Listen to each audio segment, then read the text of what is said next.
আসসালামু আলাইকুম। সবাইকে স্বাগত জানিয়ে শুরু করছি আমার আজকের রেসিপি।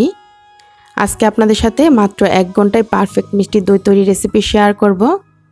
এই রমজানে শুধুমাত্র 1 ঘন্টায় এই মিষ্টি দইটা তৈরি করে নিতে পারেন খুব সহজেই। আশা করি আপনাদের কাছে রেসিপিটি অবশ্যই ভালো লাগবে। চলুন দেখে নেই পুরো প্রস্তুত প্রণালী। এখানে একটা হাঁড়িতে আমি 1.5 লিটার খাঁটি গরুর দুধ নিয়ে নিচ্ছি।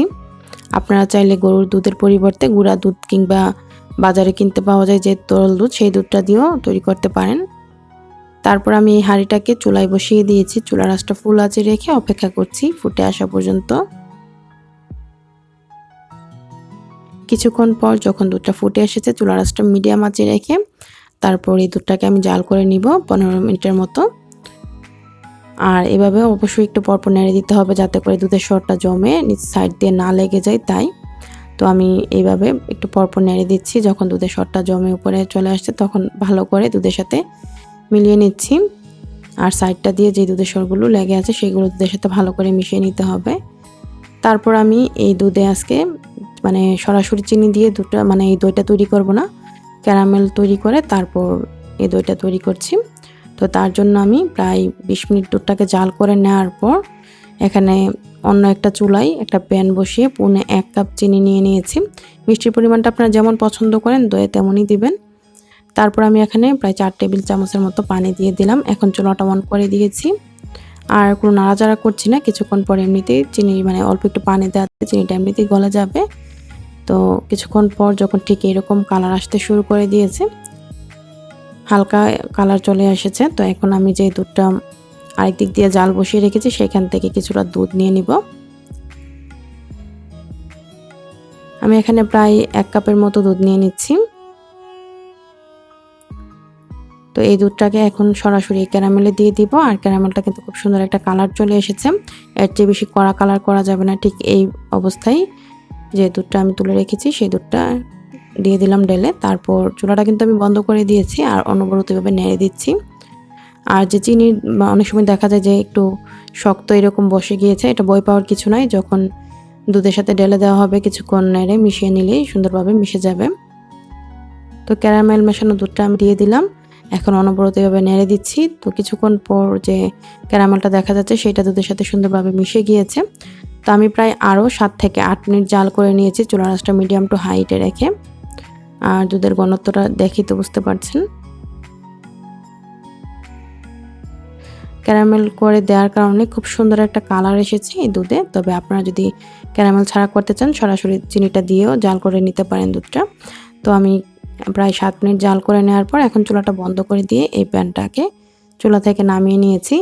আর এই দুধটাকে কিন্তু একদম বেশি ঠান্ডা করা যাবে না, কুসুম গরম থাকবে। কুসুমের চেয়ে একটু বেশি গরম, আঙুলটা ডুবালে সহ্য হয় এরকম গরম, কিন্তু একদম ঠান্ডা হওয়া যাবে না, আবার একদম বেশি কড়া গরমও হওয়া যাবে না।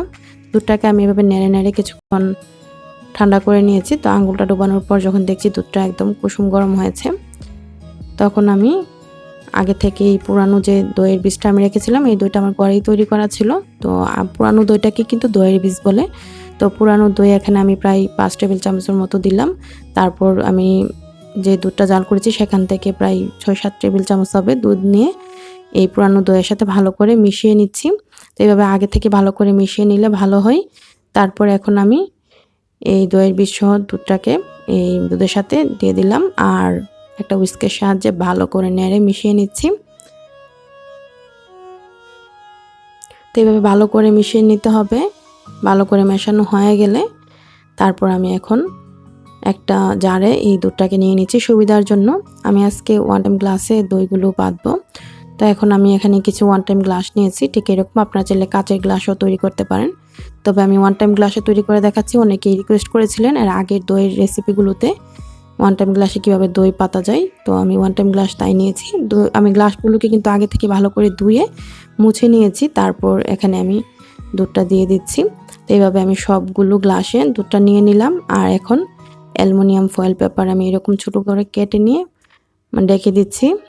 আর এরকম 1 টাইম গ্লাস কিন্তু ঢাকনা সহ পাওয়া যায়। যদি ঢাকনা সহ থাকে তাহলে তো আর ফয়েল পেপার দেওয়ার দরকার নেই। তো আমার এগুলো ঢাকনা ছাড়া ছিল। তো আমি এখন অ্যালুমিনিয়াম ফয়েল পেপার দিয়ে এভাবে সবগুলো গ্লাস ঢেকে দিয়েছি।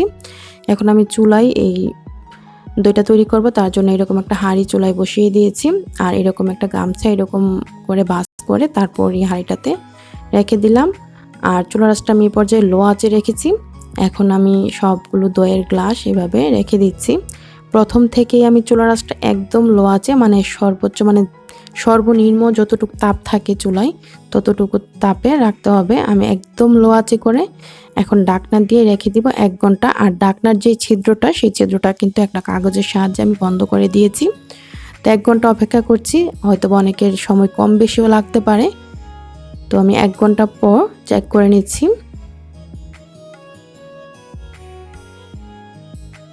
1 ঘন্টা পর সুন্দরভাবে দইটা জমে গিয়েছে, এই যে দেখুন। আর গামছাটাও কিন্তু পুড়ে যায়নি, যেহেতু একদম লো আঁচে ছিল তাই ভয় পাওয়ার কিছু নেই। গামছা বা তোয়ালে দিয়ে আপনারা এই দইটা বসাতে পারেন, ভয় পাওয়ার কিছু নেই, পুড়ে যাবে না। তো এখন আমি হাঁড়িটা থেকে সবগুলো গ্লাস নামিয়ে নিয়েছি। আপনারা ফ্রিজে রেখে দিবেন 2-3 ঘন্টা, তাহলে খুব সুন্দরভাবে দইটা আরও সুন্দরভাবে শক্ত হয়ে জমাট বেঁধে যাবে। আমার হাতে কম সময় ছিল, আমি আপনাদেরকে গরম গরম অবস্থায় দেখাচ্ছি কেটে। এটা ফ্রিজে রাখলে আরও অনেকটা টাইট হবে, তো আমি যেহেতু ফ্রিজে রাখিনি সরাসরি আপনাদেরকে দেখাচ্ছি চুলা থেকে নামিয়ে। তারপর দেখুন কতটা পারফেক্ট হয়েছে, আর ক্যারামেল করে দেওয়ার কারণে খুব সুন্দর একটা কালার এসেছে। আর কতটা পারফেক্ট হয়েছে এই দইটা নিশ্চয়ই দেখেই বুঝতে পারছেন। খেতেও কিন্তু অসম্ভব ভালো হয়েছে, এইভাবে অবশ্যই তৈরি করে দেখতে পারেন। আশা করি আপনাদের কাছে ভালো লাগবে। রেসিপিটি যদি ভালো লাগে লাইক কমেন্ট শেয়ার দিয়ে সাথেই থাকবেন। রেসিপিটি দেখার জন্য আপনাদের সবাইকে অসংখ্য ধন্যবাদ। সবাই ভালো থাকবেন, আমার জন্য দোয়া করবেন। আল্লাহ হাফেজ।